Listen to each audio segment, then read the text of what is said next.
Don't take it, don't. Don't take it, don't. Don't take it, don't. Don't take it, don't.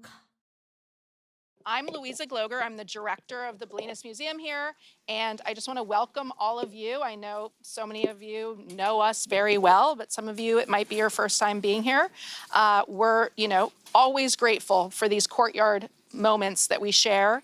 Kevin has just published this book that I think many of you know of, and it's an opportunity to share the story of Bolinas and this really important chapter of the story of Bolinas. And so I'm just going to introduce both of them and just let them get started. So Kevin Opstedal wrote this book. You probably all know him. And he's going to be speaking with Steve Heilig. And we are actually also being recorded today. Commonweal kindly is here recording this so that we can put this onto their podcast and links and everything, so you guys can see this later. So it's a natural partnership, and we're excited about all the future possibilities for this. So I'll let them get started. Well, welcome everybody, and thank you for showing up. This was kind of put together hastily, as Louisa hinted, and but we're very happy to do it because this book has been in existence online for quite a few years. And Joanne Kyger, late great poet, good friend of mine, and many others here, told me very early on she thought it was the best thing written about the Bolinas poetry scene, experience, renaissance, whatever you want to call it. And so finally, it is turned up in physical form, nicely put together. That's Joanne on the cover, and this is the stairs of the Grand Hotel over here on Brighton in 1970. Or 70, I think. And so that just gives you an idea of some of the history here. Now, I met Kevin, the author, at Joanne's house, actually, long ago, and had a great copy. This is the ultimate previous copy that wasn't online, was this rare, big version. There it is again, right? With all it in here. But this one has all kinds of great, almost half of it are photos from the time, and that's the cool thing. And I've already learned something that I don't think I've told you yet, but the very first photo is a woman with a horse over her, dressed up somewhere downtown, and it says, photograph accompanying an article entitled Bolinas Beckons, describing a vacation fashion field trip to Bolinas, from an unknown newspaper in the late 40s, early 50s. And of course, Elia from the museum knew immediately what it was. It's from 1952 San Francisco Chronicle's women's fashion section. So the rest of it, though, are all photos from the times there, 60s and into the 70s. So I'm going to start by just a little bit about our author here. And so Kevin is a surfer and poet from Santa Cruz, and before that from Venice, right? Correct. Yep. Grew up in Venice and then came where next? Well, I left Venice a year after I got out of high school, so 75, 76, and decided, like many people, like many hippies, I wanted to get back to the country. I wanted to get out of the city. So I went to Northern California. I went all the way up to, Eureka. It was a real redneck scene around Eureka, and I cut all of my hair off. I had really long hair. I cut my hair all off so I could go into cafes and get food. But it was just creepy, so I trickled back down, and I didn't want to go back to LA. And so my brother was living in Santa Clara. I stopped and hung out with him, and I got a job at the Santa Clara Library for a while, and was looking around for a place to live, and I found this place in Half Moon Bay. It was like a mile out of Half Moon Bay, and it was in the middle of this canyon, and there were the landlord had 3 cabins within this canyon, about a quarter of a mile from each other. So it was beautiful, and it was a half an hour or less to get to San Francisco from there. This says you've published 25 books of poetry. How did you first get into poetry yourself? I don't know. It was just something that happened in high school. Maybe sophomore, junior year, I just became taken by poetry. Poetry took me. And I knew that's what I wanted to do. I knew that's who I was, and nobody else did.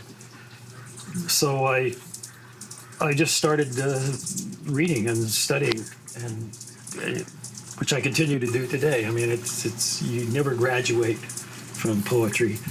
It's a constant study. So I was doing that. I was doing a lot of that reading, and so tying into this book, a lot of that reading led me to the poets that are featured in this book. And I was lucky enough in Southern California to have a couple of bookstores that carried small press publications, so I could actually find things that you couldn't find anywhere else.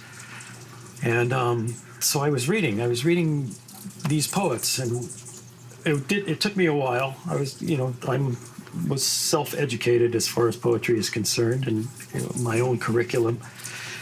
And by the late 70s, I realized, wait a minute, all these poets lived in Bolinas. So what the hell does that mean? Where's Bolinas? And so by that time I was in Half Moon Bay, and I thought, well, I got a map out. I found out where Bolinas was, so I drove up here and managed to find my way here, regardless of not having a road sign. And I got up to the mesa, wandered around, walked around, went down to the beach, checked everything out, and went home. I continued to read these poets and try to see if I could find anything that was written about the fact that all these poets were here at that time. It just seemed remarkable to me. But there wasn't anything.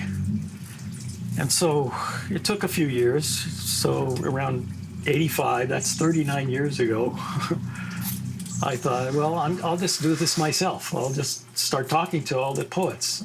And I talked first to Tom Clark, who was in Berkeley. And then I came out to see Joanne and Donald. And it just went on. I mean, I started, everybody that I could see in person, I saw in person, and others I corresponded with, asking questions, going back and forth until I could get everything that I needed. Read all the books. I started to hunt down the periodicals, the magazines and journals that were published from here. Joanne was a great help, giving me the big bound copies of the Hearsay News to take home and photocopy. And so, yeah, it took a long time to get it all together. But it happened eventually. And I realized that, I had enough to go on, and now it was a matter of writing the book. I'm a poet. I don't write books like this. This is not anything I was really interested in doing to a certain extent. I mean, but I wanted to because no one had done it. And these were really important poets to me. I really, and after meeting them and becoming friends with so many of them, it became really important to me to do this for them, get this out there. So, first attempts, I thought maybe it should just be an oral history. I should just go each poet and just help, quote exactly what they told me. That didn't work out so good. And then I thought, well, I'll do something like Ed Sanders. I'll write it all in verse. I do a whole thing in verse. And I thought, oh, that's cool. So I started doing that. And then I thought, halfway through that, I was like, holy shit. This makes it more about me than about them. So no, it's got to be just straightforward, telling their story. So, life gets in the way, poetry gets in the way, everything gets in the way, but eventually I managed to get a manuscript together sometime in the early 2000s and gave it to Joanne. I mean, to me, it was most important to get Joanne's approval before I did anything. If she said no, I'd throw it all in the trash. Good, and Bill Berkson. Good strategy, yeah. And then Bill Berkson as well, and Lewis McAdams and Duncan McNaughton I relied on heavily to, take a look at everything and make sure I was correct. I didn't want to come off half-cocked. So that was cool. I got it together. Lewis said, "Oh, try this publisher. Try this publisher." You know, he was telling me all these publishers. Send it to all these publishers. I said, "Okay, man." And I sent them all, and everybody said no. Well, who would be interested in Bolinas poets? Nobody's interested in that, you know. So Joanne mentioned it to Michael Rothenberg, who was running Big Bridge, an online literary journal. So Michael contacted me and said, you know, I'll put the whole thing online. And yeah, I thought, well, yeah, I'd hate to read the whole thing online, but what the hell, if you want to do it, that's great, you know. So that happened. That was 16 years ago, 2008. Mm-hmm. And there it sat until Tampson and Matt Gonzalez, prompted by my friend, the poet Michael Ballard, thought, hey, they'd take a chance on it and they'd go ahead and put it into print. And here it is. So after 39 years, it's finally in the form that it was intended to be in. I'm just sorry that there's, so many of the poets I've talked about in here that I interviewed that were my friends are no longer here, because like Steve just showed you that printout of the book. Yeah, this. I printed these especially for Joanne and Bill Berkson because they said they wanted a hard copy. I didn't want to have it online, so I went down. I printed all those at my house, took them down to Kinko's to get bound like that. So I know that all of them would have been really pleased to see this finally in print. And with all the great photos too. So to give an idea, Tom Clark said in 1970 when he was here, there's so many poets here you can't even see any trees. And so you published a sort of a list here. You can read this if you want, but I can go through it if you want. A list of the I got to take a deep breath for this. A list of the poets and writers and artists who lived for various periods in Bolinas between 1967 and 1980 gives one a representative sampling of the scene of the time.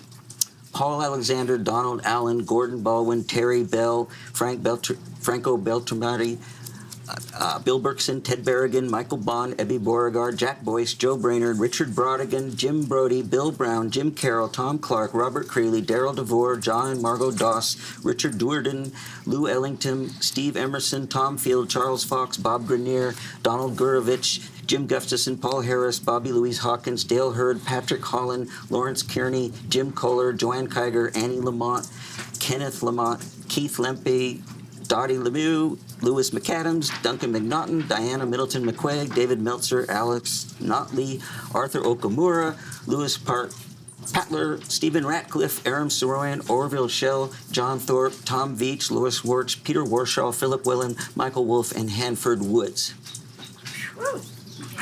And there's visitors of all kinds of famous people like, Ginsberg and Charles Olson and all this too. So Bolinas was this place outside of San Francisco that was actually, kind of an unknown town. We're talking in the early 60s. The only, I've looked around in the past and looking for poetry from here. There was some, but there wasn't a lot of it. And one of the treasured old books I have here is The Hours That Count, Thoughts in Rhyme by Harrison Dibley from 1930, I think it is. And Dibley is mentioned. Yeah, 1930. But it's the kind of poetry. So here's just the ending. There's a poem called Bolinas, and it says, "The bay, the rolling ridges, and the beach pass swiftly into darkness, and the gleams that flicker from the city seem to reach up to the stars and down into my dreams." So it's traditional lyric poetry. There was a little more, and one of the earliest things written was by the famous Richard Brodigan. This one's in Watermelon Sugar, and at the very end it says, "This novel was started May 13, 1964 at a house in Bolinas and was finished July 19, 1964 in San Francisco. The novel is for Don Allen, Joanne Kyger, and Michael McClure." So this wasn't published till later, but he was here writing.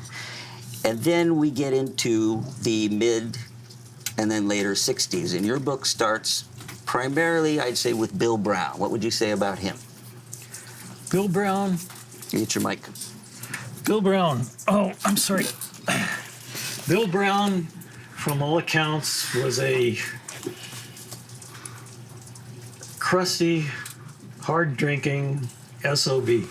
And I'm really sorry I never met him. He had an interesting history. He was in the Army. He was also, I can't remember now. I'm going to have to look at it in here.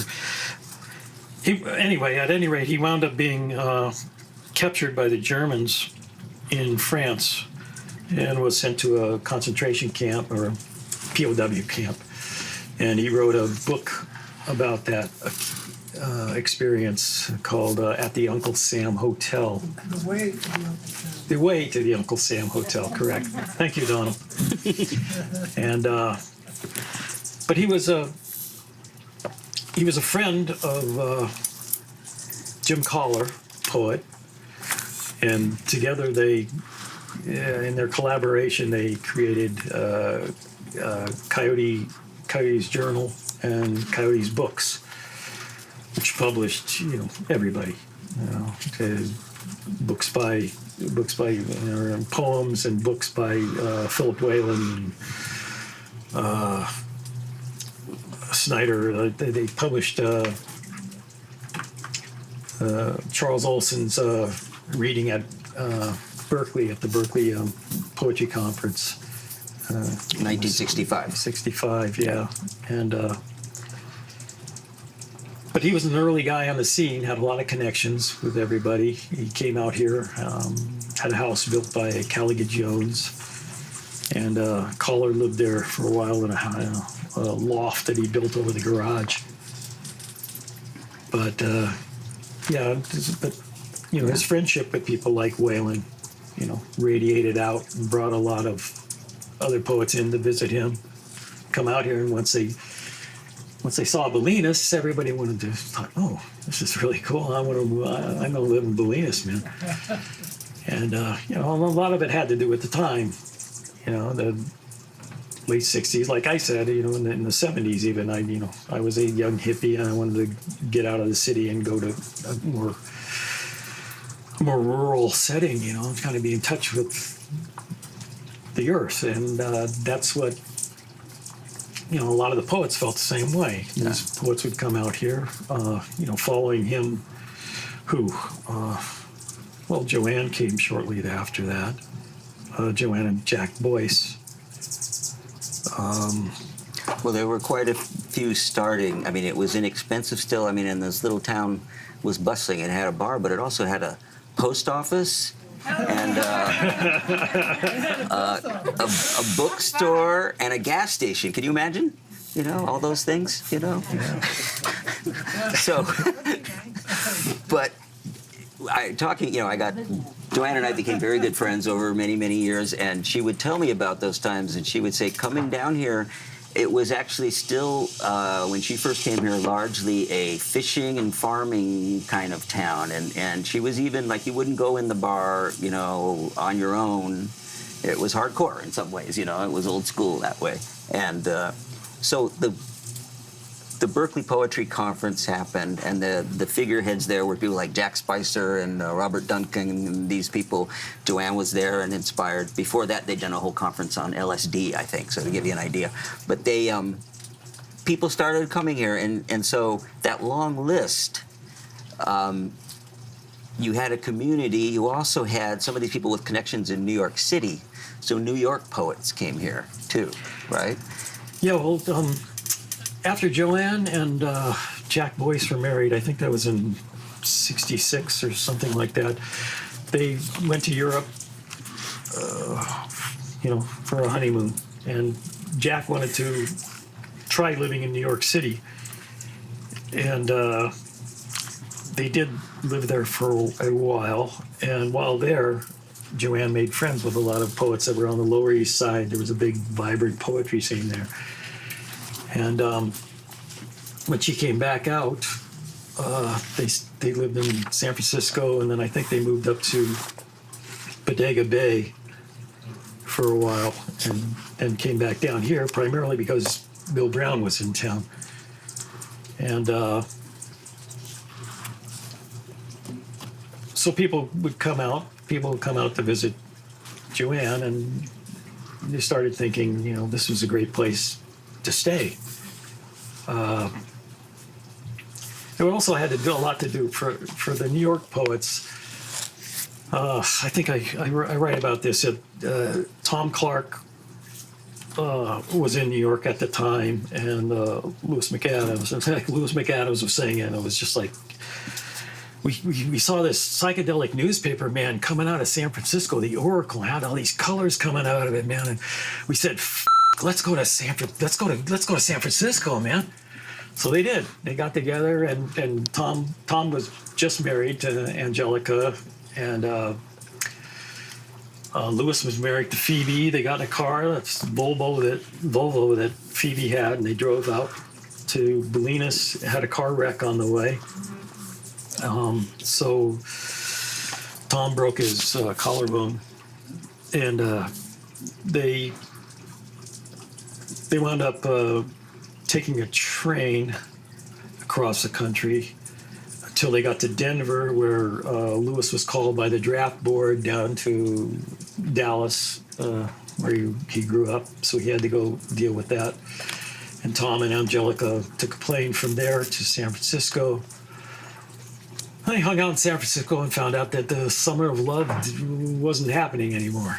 68, it was all over, and it was just a drag. And some poets in San Francisco took them out to Bolinas, and they, fell in love with the place and thought, this is great. Let's move to Bolinas. And the Dosses, John and Margot, let them stay in their house while they were looking for a place. They found a place up on Nymph and Cherry, which Tom said was a particularly symbolic location. And they settled in. And as soon as he got here, he started writing letters to all these poets back in New York. Lewis Wash, Ann Waldman, Ted Berrigan, Bill Berkson, all these people. He was telling, this great scene out here in Bolinas. Let's go. Come on out. And so they did. They started coming out to visit and staying for long periods of time. Lewis Wash came out, stayed here for, I think it was over a year. Went back to New York, came back again for a short period of time, then went down to San Francisco. Berrigan came out, stayed for a summer during the 70s. And he and his wife, Alice Notley, the poet. And so who else was there early on? Well, there were quite a few that came through. The interesting thing is, especially maybe the New York ones, but a fair number didn't stay long. They didn't enjoy it here. It was too rural. I think. Well, that's primarily the visitor, like Berrigan. Berrigan's clock wasn't right for living in the country. He didn't like the milk your own goat scene, as he said. And he was a city guy. There's that great. I could probably find it in here, but he has a great things to do in Bolinas, and it was like sweat, and yearn for city lights. Yeah, and, he said he found the organic vegetable and milk your own goat scene extremely delirious making. Yeah, that's the way you. But you mentioned symbolic, so you reference in here that it was a symbolic place setting for poetry. How do you think that Bolinas itself, the setting here, and the culture? Well, that's what Tom Clark told me. Right. How do you think it was influencing the poetry itself? Was there a distinguishable type or flavor to it? Well, that's what I do talk about that some in the book, although I didn't want to. I want to avoid a situation where you're talking about, that there's a Bolinas poetry, or that there's a New York school poetry, or that, I hate using these things, and you have to use them anyway. But so I didn't want to get there. However, there's a lot that is shared by the poets that came here, from Robert Creeley to even Ted Berrigan in the collaborations that he did with Tom Clark and Bolinas Eyewash. Where there's kind of this, and it's something that is particular to Joanne's poetry as well. This kind of everyday, this dailiness of being here.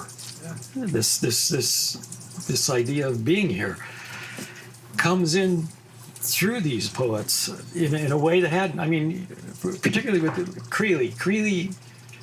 Creeley's poetry is, can get pretty gnarly. And yet, in Bolinas, a lot of that got stripped away. He kind of like boiled it down. Well, there's some examples here that these short pieces that he wrote from his book. What do I say? They're small, but they have an absence of preconceptions and emotional structures that are a marked change in his poetry. Creeley. These poems were written between periods when he'd be down here at Smiley's and getting 86th. But they're really beautiful small poems that are just like open and right there. And as you come down the road, it swings slowly left, and the sea opens below you, west. It sounds out. No farther out than in. No nearer here than there. This is my favorite poem that he wrote in Bolinas, actually. It's called Christmas Poem Bolinas. This is absolutely beautiful. I mean, I'm going to cry. All around the snow don't fall. Come Christmas, we'll get high and go find it. Yeah. So one thing that was particularly remarkable was not just that there were so many poets here writing, but how much of it, rather than being published by publishers elsewhere, small presses started up here. And there were lots of great books that were published originally and sometimes only out of Bolinas. Yeah, so, like Bill Berkson started Big Sky, the magazine, and then Big Sky Books. Donald Allen. And Donald Allen came to town, and I mean he was a big deal, having come from Grove Press and having been the editor of the New American Poets. And he started great Four Seasons Foundations and the Gray Fox Press out of Bolinas as well. And then later Michael Wolff with Tombouctou published great works out of Bolinas. A lot of those were a lot of those introduced me to poets in Bolinas. I remember in particular Duncan McNaughton's My Shoes. I thought it was a brilliant title, it just grabbed me right away. It's a beautiful book. Has a photograph of a goat on the cover, like a profile of a goat. And then on the back it has this profile of Duncan wearing this little cap and his head down looking like a goat. It was really beautiful. I just thought, oh yeah. And then when you read the poems and you get the presence of Dionysus that runs through here, through the poems that Duncan writes, it ties right in with the goats. I mean, it was a beautiful book. He did, quite a few books by Bolinas poets, Michael Wolff, which are all worth reading. So there, that saying was that there was more publishers per capita in Bolinas than anywhere in the world. There were so many. So the first book that came out was actually On the Mesa in 1971. And it was an anthology of Bolinas writing. This is the City Lights original version. It was $3. And it had many of the people that were on that long list that I read in here. And I liked what Daniel Moore, I should mention him too. He was one who was here briefly, but he was actually one of the first. He apparently, in 1964 or so, lived right across the street here, the Kent property it's called. And I believe in the cabin that the late great friend of ours who just died this year, Eleanor Lyman, lived in for many years. And he wrote a book called Dark Visions. Is that right? Yeah. And it was sort of a long anti-war peace protest poem. It printed in this size by City Lights too, and never printed again. I dug through my books to find it just so I could show you, but I couldn't find it, of course, in the piles everywhere, right? So he wrote on the back of this, like those Rabelaisian characters who took to the mountaintops during plague and caroused and told stories completely unharmed by the plague, while the plague went on around them and below them, like those in Noah's boat who took to high ground during the flood, like those who hold back the edges of their gowns for we're going through hell, Ginsburg. So these poets have taken to Bolinas Mesa, high ground, while the world goes awash around them, practicing a little black mountainery, a school of poem, a little New York schoolery, and a little tomfoolery. They're all part of America's vital poetic machinery high on the mesa. I think he was using high on the mesa as a double entendre, perhaps. But, and so this book was just re-released a couple years ago in an expanded edition too, because it had become, it was hard to find for a long time. And so the other one I want to mention here, since I have a copy, was Joe Brainerd. He came out here from New York. He was a well-known, great writer, and this is a Xerox copy because you can't find it otherwise, but it's 1971, and this is kind of like you were saying about day by day. This is a day-by-day diary with pictures, a map of Bolinas, right? All this great stuff in here. It's just very cool to read what it was like day by day. But what I want to mention here is there's always been a mythology of that time. How many poets here and how great and how fun it was, which is all true. But if you read through, my take on it, reading through your book, it demythologizes it a bit. It was still a small town with a lot of very complex characters and problems. People having arguments and so forth about various things.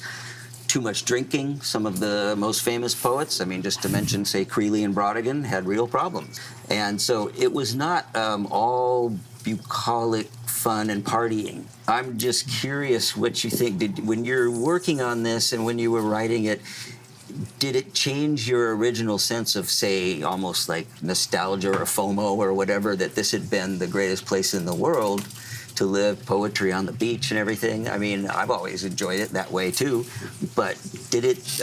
I never had any preconceptions about the place. I was just tuned into the poets. I came to the place and I dug it myself. Mm-hmm. It's similar to where I lived in Half Moon Bay. I have the same trees, and we had the ocean nearby. So I had a lot of that feeling about it. The difference is that when I visited Bolinas and walked around the streets, I heard, this is stupid, I always heard the Grateful Dead playing in my head whenever I walked around, But I didn't have any preconceived idea about it being some kind of utopia. I just thought it was weird and interesting, the fact that poets from all over, these are heavy duty poets. This is the real thing, and they're all here hanging around, and how can they be here and live together? There's that interesting thing that Lew Welch in here someplace talks about, how poets can live together, and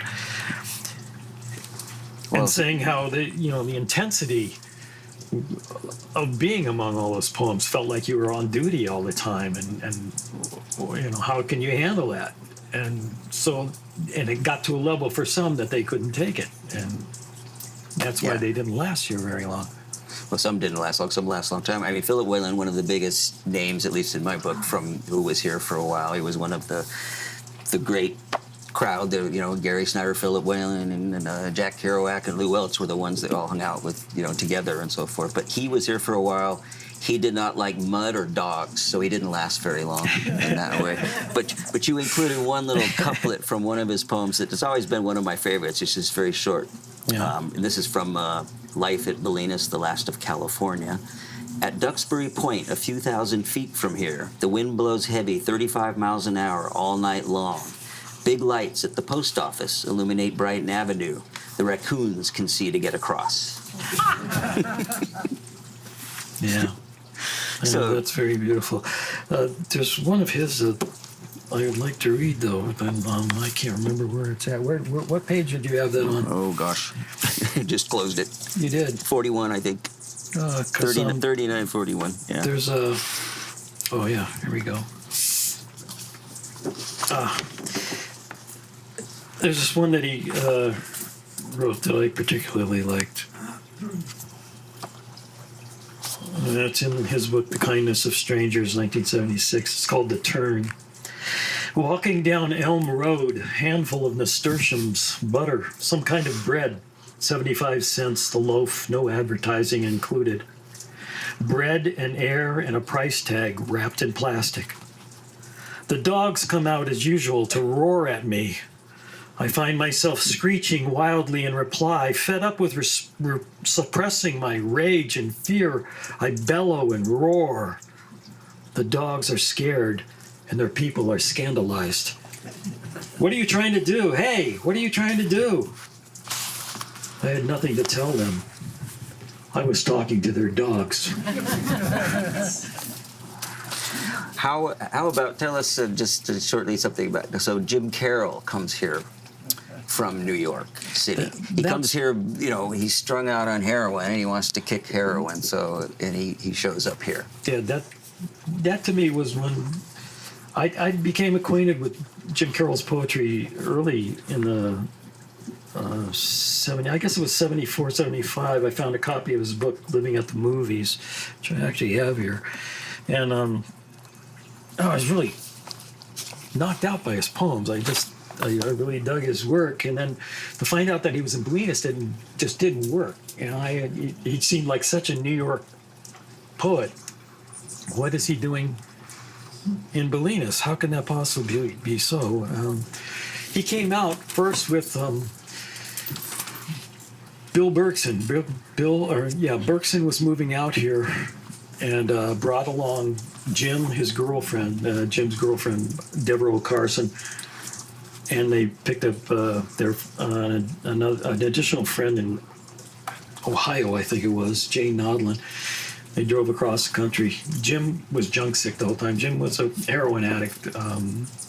Started getting on heroin when he was in his teens. And anyway, they drove out. Jim was junk sick the whole time. It was miserable. They came out here to Bolinas, and Bill, of course, loved it. Thought, oh man, he's going to move here. Jim was miserable. I'm not. All I want to do is get back to New York, and he went back. But he got back to New York, and a close friend of his was killed in a drug deal, and everything was. It finally dawned on him that if he doesn't straighten himself out, he's going to wind up like that guy. So, and Berkson was a big help for that. Bill Berkson just had this great heart. He was a very supportive, wonderful dude. And he helped to get Jim out here and enrolled him in the methadone clinic over in San Rafael. Used to drive him out there once a week. But while he was here, so he's taking methadone. He's smoking a lot of dope. He's smoking a lot of cigarettes. He got a dog, Joe Mama. And he and Joe Mama would wander around the mesa, take these long walks. He'd watch TV and write in his book of nods, these poems while he was here. It's just extraordinary to me that that actually happened. And then of course Jim Carroll, Jim Carroll Band, which debuted in 80, 81, something like that. That kind of came about through.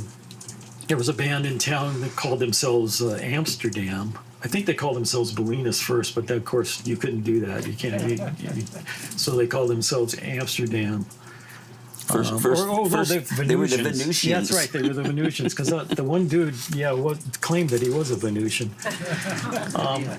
Well, actually, before that, Jim had been invited by Patti Smith, who he'd been very close to in New York, to attend a show that she was giving in San Diego. He went down there from Bolinas, and she wanted him to be like the opening act, and he'd read some poems and have her band play behind him. And he just dug the energy of reading in front of a rock and roll audience. I thought, oh man, this is fucking great. So he thought he'd try to write lyrics and try to get, a band together. And Duncan McNaughton said, well, you ain't got these crazy guys, these Venusians down the road. You can, jam with them.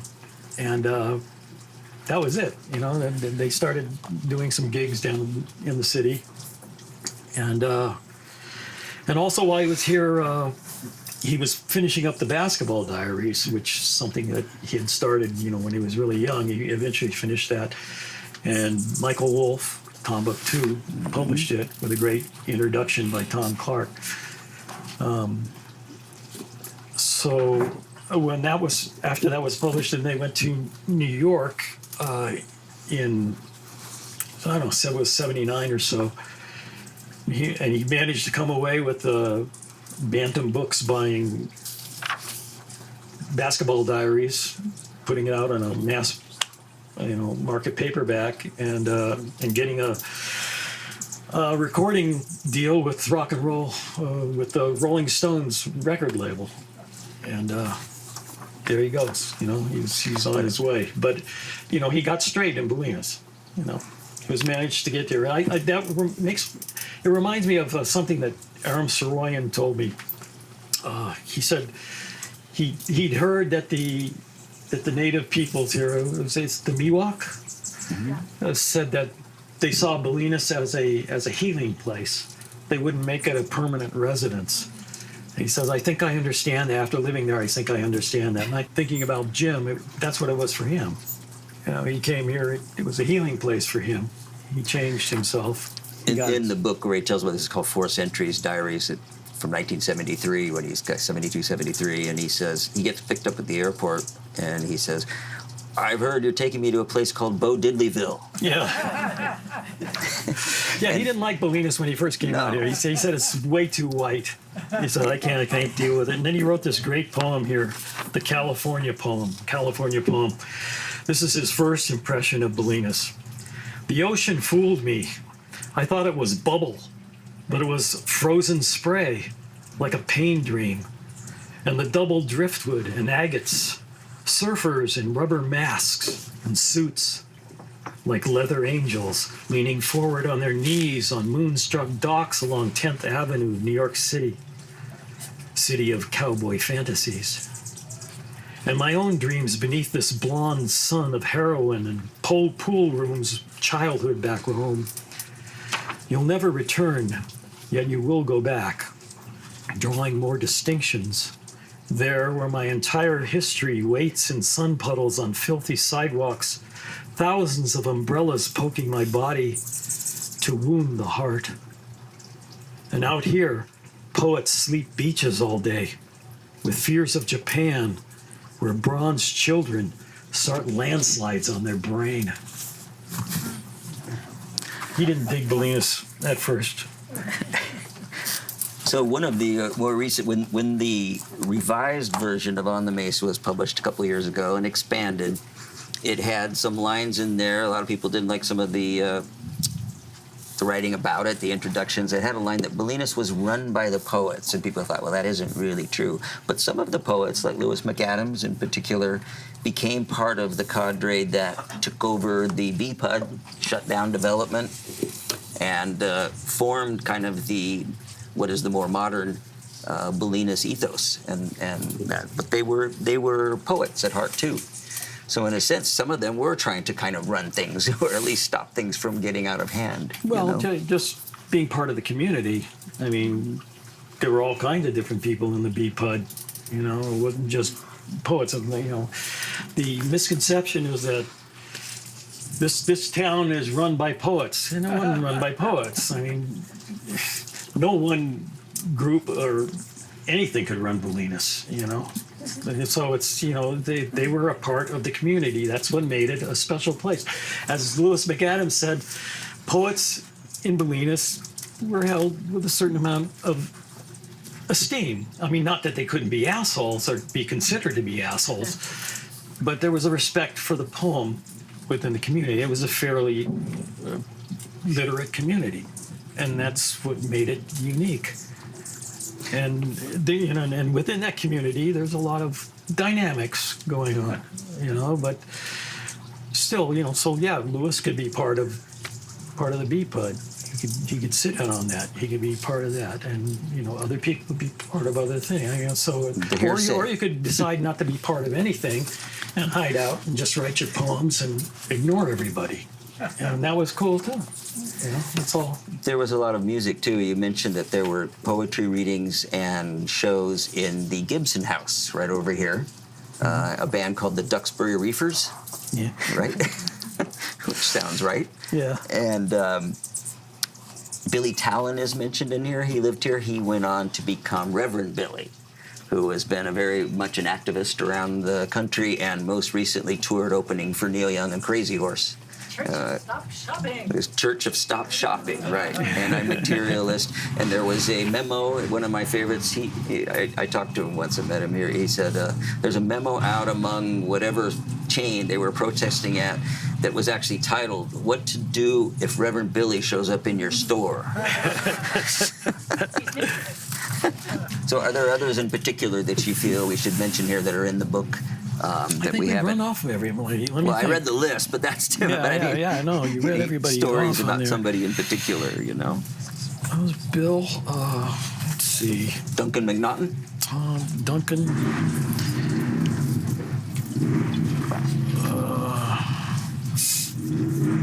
I'm trying to think who else. I think we pretty much talked about everybody who came in that is really at that part time of this story. Well, so one of the last chapters is called "Nothing Lasts Forever." So you were referring to by the, say, late 70s, things were changing. What was changing? What ended up making the decline in that particular scene and so many poets here? Well, I mean, I'm getting this from the phone. I'm not making this up. This is what they told me. Welfare money started driving up, and it was harder to get by. You couldn't get the money. People needed to find a way to score some dough, and you're a poet, and maybe you could get some teaching gigs someplace. Well, teaching, you'd have to drive way over to San Francisco, and it was a hassle driving over there and getting back over here. So it's like a lot of that stuff fed into, that a lot of poets began to leave. Economic issues. Yeah, economically.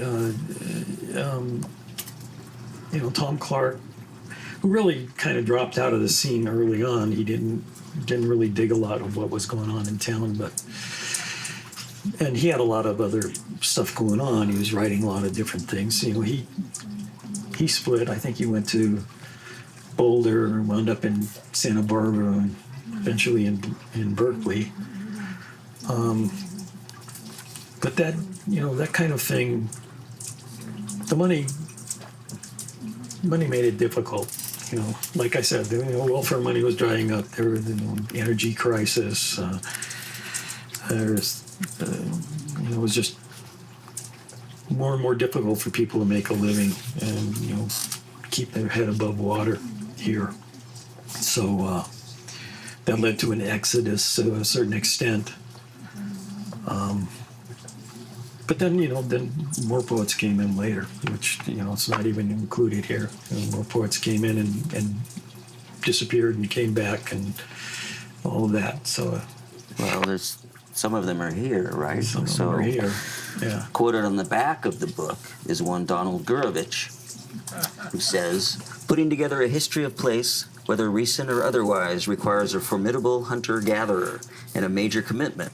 Add someone whose writing is able to bring said place and its kaleidoscope of characters to life, and you have a lively and thoroughly enjoyable exploration of a unique and fascinating locus of poetic energy, an offshoot of American letters in the latter half of the 20th century." With a little picture of Kent Island on there. We wanted to give people opportunity to ask questions or say what you wanted to, questions, stories, or whatever it might be. Otherwise, we'll keep talking at you. Hi. What about one more poem? Oh, we got more poems. I want to read that poem of Joanne's. Yeah. I had to end the book with this poem by Joanne just because I always thought it was quite beautiful and because it's about Bolinas. The crystal in Tamalpais. In Tamalpais is a big crystal. An acquaintance told me the story. Okay, a Miwok was giving his grandfather's medicine bag to the Lowy Museum in Berkeley. He said this man took him over the mountain, Tamalpais, at a certain time in the year. I believe it was about the time of the winter solstice, because then the tides are really low. They stopped and gathered a certain plant on the way over the mountain. On their way to the Bolinas Beach clam patch, there was a big rock way out there. Go out to the rock. Take out of the medicine bag the crystal that matches the crystal in Tamalpais, and if your heart is not true, when you tap the rock in the clam patch, a little piece of it will fly off and strike you in the heart and strike you dead. And that's the first story I ever heard about Bolinas. We haven't really talked about Bill Berkson either much, and so Bill was a New York figurehead, a very cosmopolitan fellow. We were talking earlier, we think he was the only Bolinas poet who was at Truman Capote's famous masked ball in the 1960s and at Woodstock. Do you want to say anything about him? I'm going to read this short section from him too. Oh, Bill was, I mentioned to Bill, you know, he was a very generous soul. He even tried to give me a Guggenheim at one point, which was really funny. But when I first met Bill, I was taken over there. I went there with Joanne to interview him for this project. And I was just like amazed. I mean, he had this like really great haircut, you know, and he was like this really sharp suit, and he was dressed like this, and it's like, whoa. And he had, you know, this great art on the wall, you know, Philip Guston and Bill Brainerd stuff on the walls. But what really impressed me was his bathroom. Because he had this nice big old cast iron tub in his bathroom and this large window over it. So I could just picture myself sitting in that bathtub and looking out into his garden, because it was just this beautiful garden, sitting in the bathtub. And anyway, that was a high point for me. One of his poems, well, you could say it here, snapshots of Bolinas can be found in so many of the poems written there, each with its own unique framing and composition. Bill Berkson's poem Twilight Time contains the following list of Bolinas street names, tracing the route he walks to the Clark home on Nymph Road. So outer Mesa here. Walking along on straight starlit roads, Brighton, Terrace, Ocean Parkway, Grove, and Juniper, Kale, Laurel, Maple, and on. Down Cherry, a little way up Nymph. Here to there, the days are endless, though they surely do go.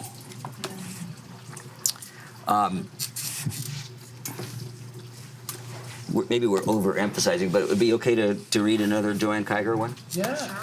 This is, it's a fun one and it's great. And I actually chose it when we did her memorial at Commonweal. We closed it out with this one because it's right here. It's called Bob Marley's Night, Saturday Downtown. From this was later, 1996. Dreamlike. The lights have a dark, smoky glow, and the street is filled with groups of people under 20.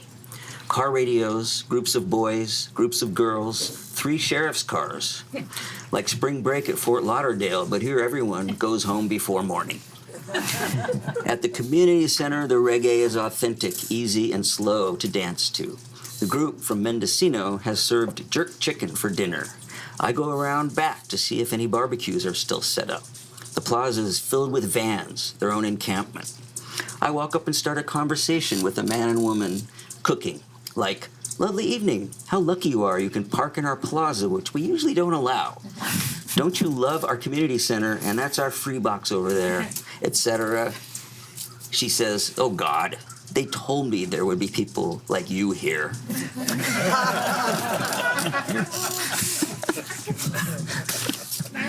Yes, questions?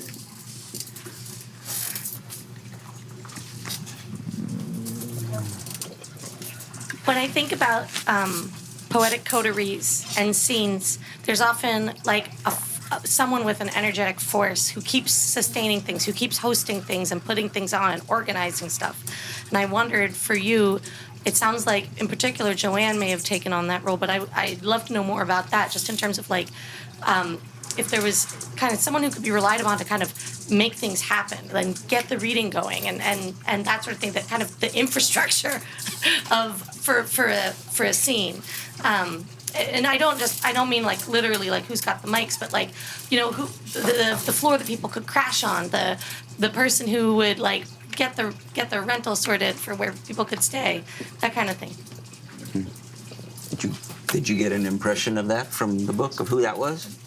If there was somebody in Bolinas who like was the go-to, no, I don't think there was. I mean, Joanne certainly played a part, but I mean, different people at different times played a part with different things. You know, that's the other thing that I think is unique about Bolinas, is that, you know, it was a scattered group of people. No one person held sway. You know, a big poet like Robert Creeley, everybody knew Robert Creeley. Everybody was really impressed with Robert Creeley. However, Robert Creeley would just get, you know, a lot of people in town just said, he's just a drunk, man. He goes downtown, he gets kicked out of the bar, he wants to get in fights. But, you know, to the poets, he'd go off on some teaching thing, he'd come back into town, and all the poets would go up there and sit there and, you know, tell us about what happened, you know, and had, you know, tons of respect for him. But I don't think anybody in particular was like, you know, rallying everyone else around the flag. It was, you know, everybody was doing their own thing. It was just a community, and that's what poets do. I don't think poets ever follow anybody, you know.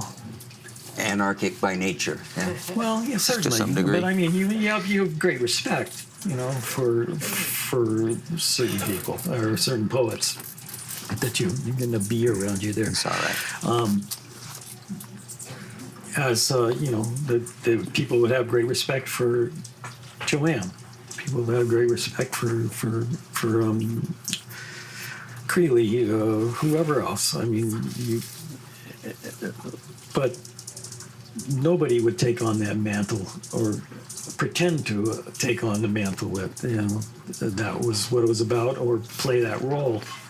It's just not part of the scene, man. You know, it's just not what poetry's about.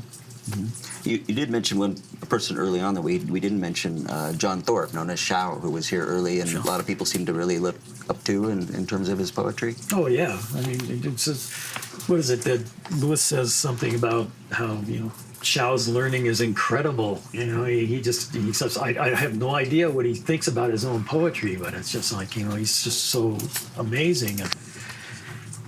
And I could never get Shao to talk to me, except once at Joanne's house at a party, and he may have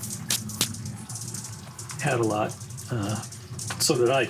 So we only spoke briefly out there. So I had to primarily rely on his poems to get it done. But no, it's just a remarkable poet. His sense of his scope, his handling, his language, his being here. He brought it all around, all together. Yeah, incredible poet. I always found it interesting. I'd meet people often at Joanne's and Donald's, and, you know, various poets, and you couldn't tell by looking at them. They looked like anybody on the street, and then it was always, oh yeah, he's a Harvard guy. No, Dartmouth and Yale, you know, all these people who had come here to hide out from their Ivy League upbringings, and it seemed quite common, you know. Somebody said you couldn't tell the difference between the Nobel Prize winner and the street guy who was trying to kick junk, you know. So maybe it was the same guy, I don't know. And Shao and had met Lewis McAdams at Princeton. There you go. And Lewis tells this interesting story of when he met Shao. Shao had his dorm room, the floor of his dorm room was covered with soil, topsoil, because he was trying to create an indoor garden. He figured there was some kind of way you could cultivate a garden inside, and so he was working on that in his dorm room. Well, that would work. There was a lot of indoor gardening here, too, at the time. You brought a lot of books, right? Yes. For sale and signing? All right. Thank you all very much for coming. Thank you. And thank you very much, Kevin. Don't take it, don't. Don't take it, don't. Don't take it, don't. Don't take it, don't. Don't take it, don't. Don't take it, don't. Don't take it, don't. Don't take it, don't. The river is a healer, the river is a sage, the river knows